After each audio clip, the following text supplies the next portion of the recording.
Vokasiin podcast spesial. Wah, ini udah lama banget gak bertemu dengan sosok yang satu ini. Bisa dibilang legendaris di dunia industri kreatif. Berat itu, berat bahasanya berat. Teman lama, Iya. jadi vokasioner, Long time no see ya. long time no see. Ternyata ketika saya sudah di dunia akademisi, beliau semakin melesat di dunia industri kreatif. Ada Mas Suwanto. Ya, Atau saya manggilnya Pak atau Mas ini? Yang terhormat. terserah deh. Kayaknya lebih enak Mas aja kali ya. Karena kita basicnya sama nih teman-teman. Jadi kita nih basicnya sama. Oke.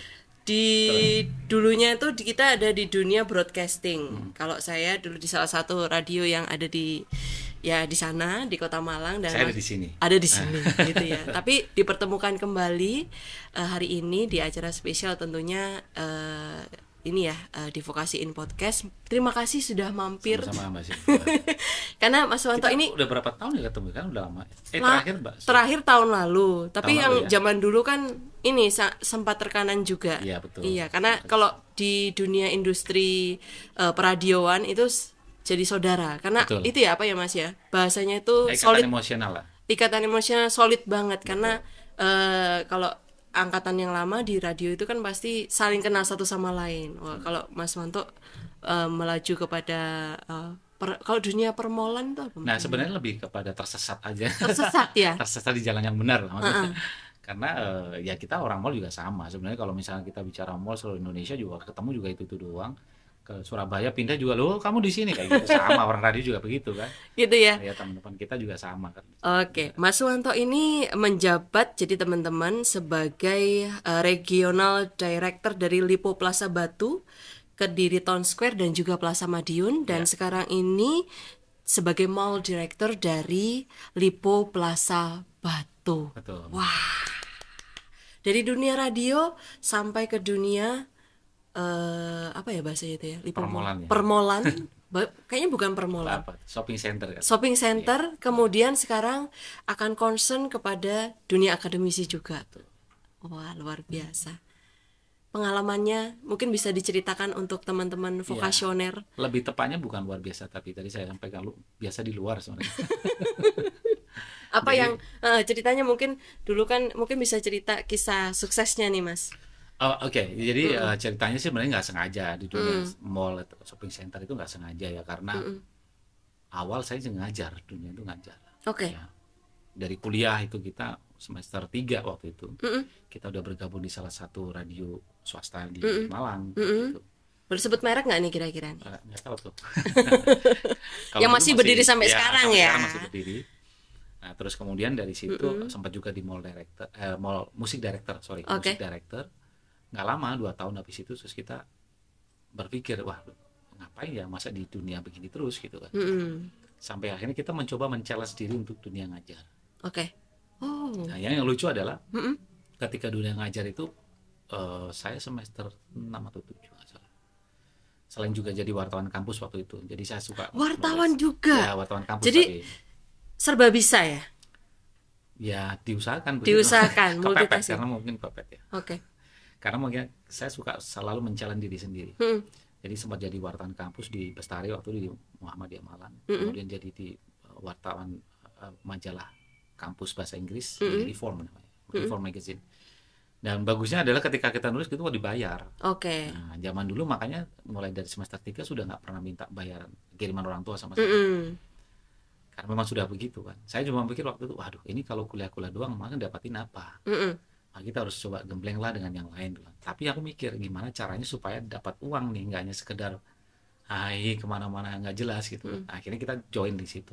Sampai finally sebenarnya kita mau direkrut di RCTI karena waktu itu kita di challenge sama satu dosen yang kebetulan kontributor dari RCTI, suruh membuat sebuah liputan.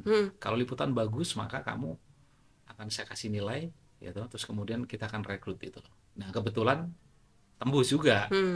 Cuman hati saya masih kayak kurang serak ya, karena dulu pengamatan saya adalah dunia wartawan itu kan dunia 24 jam.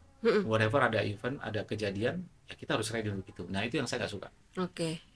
Finally saya mikir udahlah ngajar aja. Nah yang bikin lucu ngajar karena bukan karena ini ya, tapi karena lebih pada kepepet. Pertama kepepet. Saya cuma berpikir gimana ya pengen pinter bahasa Inggris tapi tanpa harus mengeluarkan uang, tapi harus dapat uang.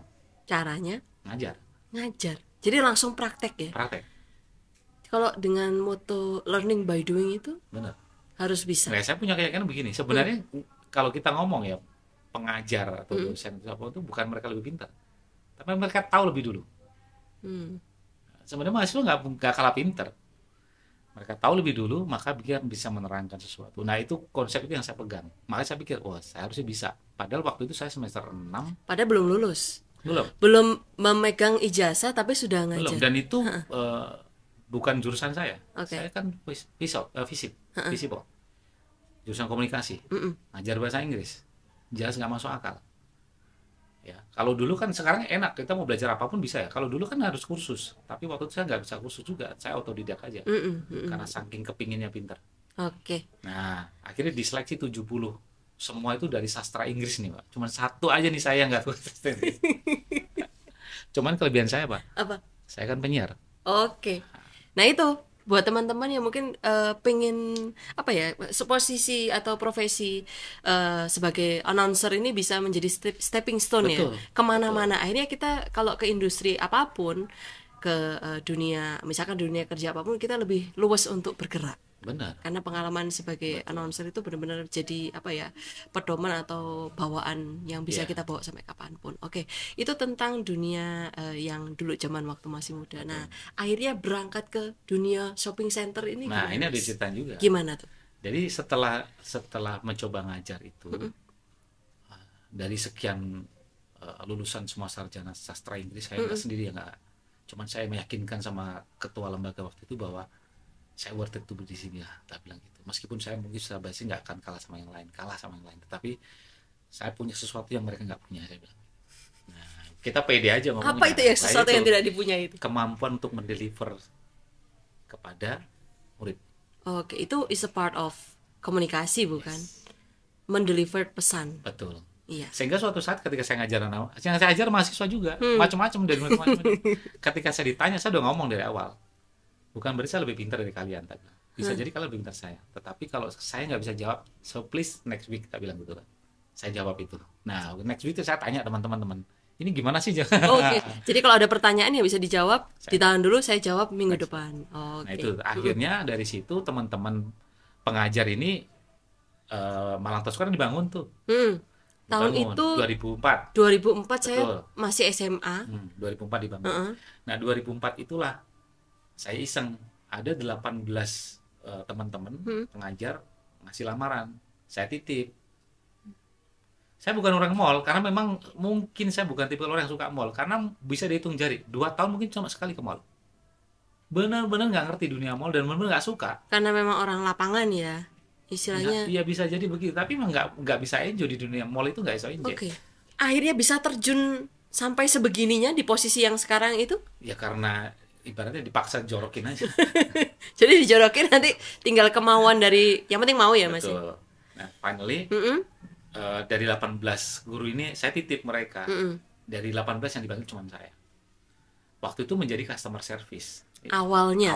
Kenapa akhirnya diterima jadi customer service? Karena background saya kan penyiar. Oke.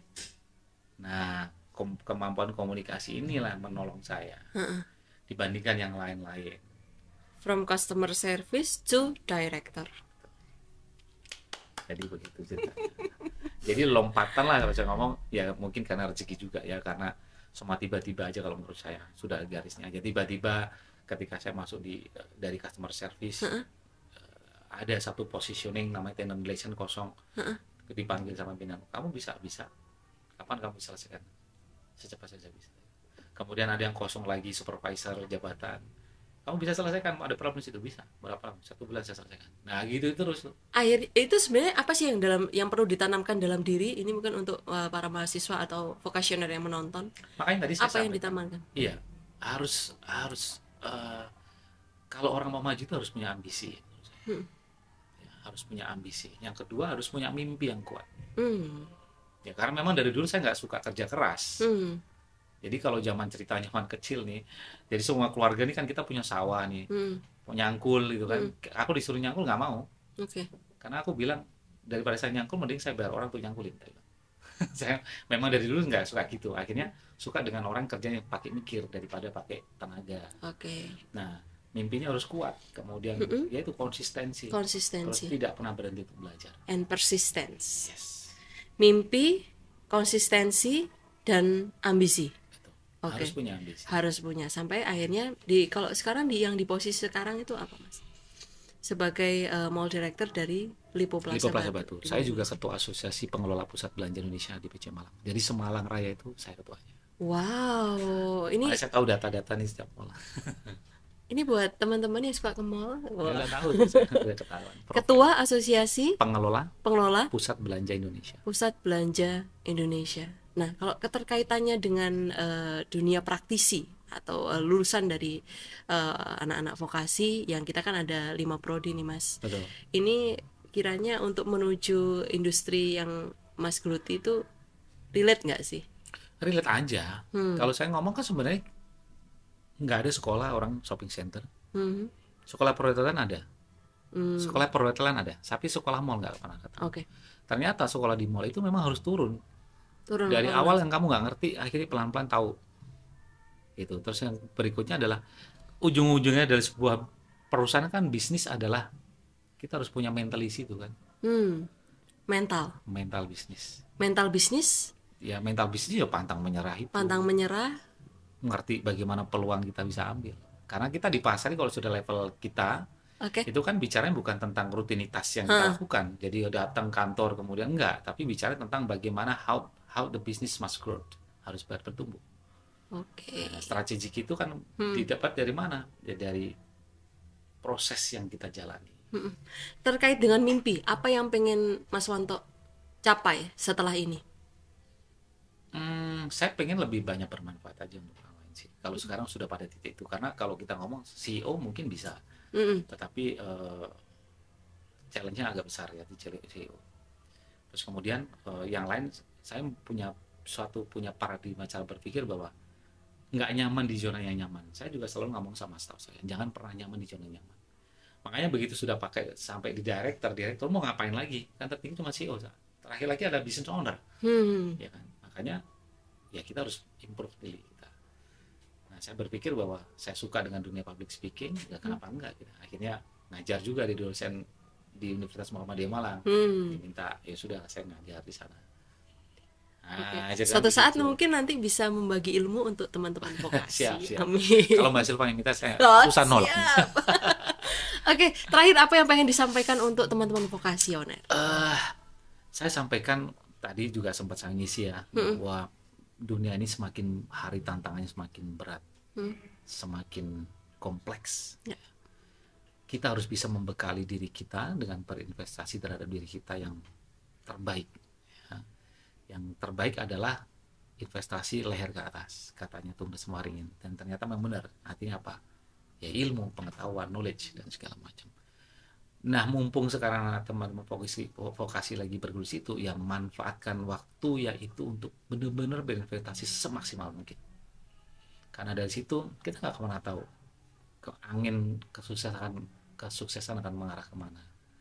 Tapi pasti akan terjadi. Oke, terima kasih Mas Wanto untuk waktunya, sudah menyempatkan waktu. Jadi ceritanya habis dari Samba langsung mengisi di Vokasi in Podcast. Nanti ditunggu kolaborasinya dengan Lipo Mos. Siap. Amin, moga-moga berjalan dengan lancar. Teman-teman Vokasi in Podcast, tadi ada beberapa hal yang tentunya perlu kita lakukan, yaitu persistensi, memiliki mimpi, konsisten, dan juga memiliki kemauan.